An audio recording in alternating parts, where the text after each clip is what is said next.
Wow. Yeah! What do you think? Yeah! She passionate about Second Amendment?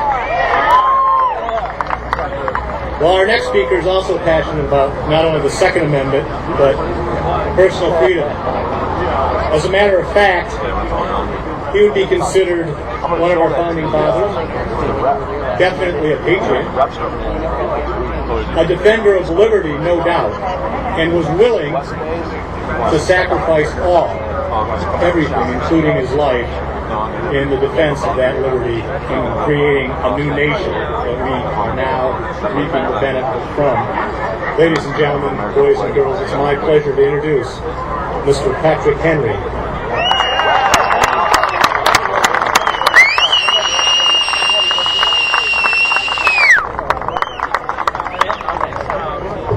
Good day. What an honor to be asked to speak here on the anniversary of the time in which the militiamen of Lexington and Concord proved unarguably that they were willing to risk and stake everything in defense of their natural liberties, the pursuit of life, property, and freedom.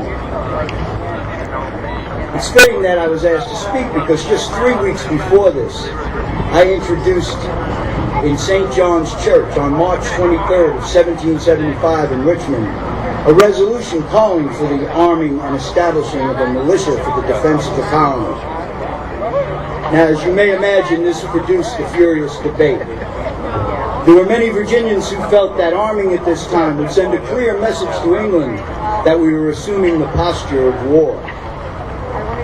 They hoped for a diplomatic solution to our present troubles and the tyrannies which oppressed us.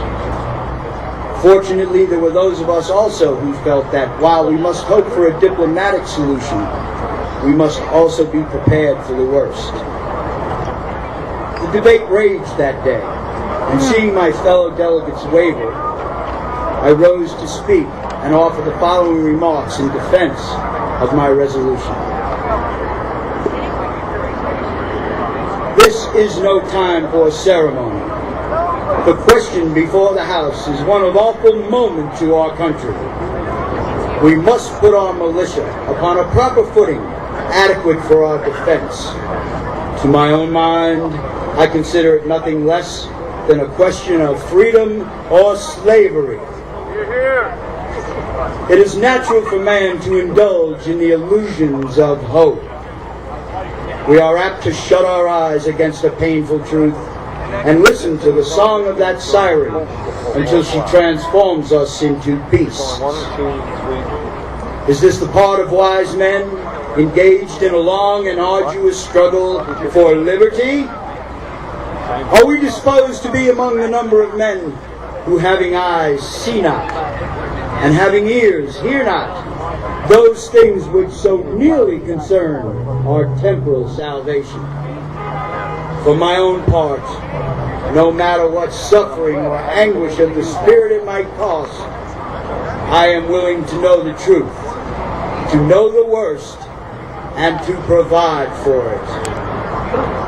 I have but one lamp by which my feet are guided, and that is the lamp of experience. I know of no way of judging the future but by the past.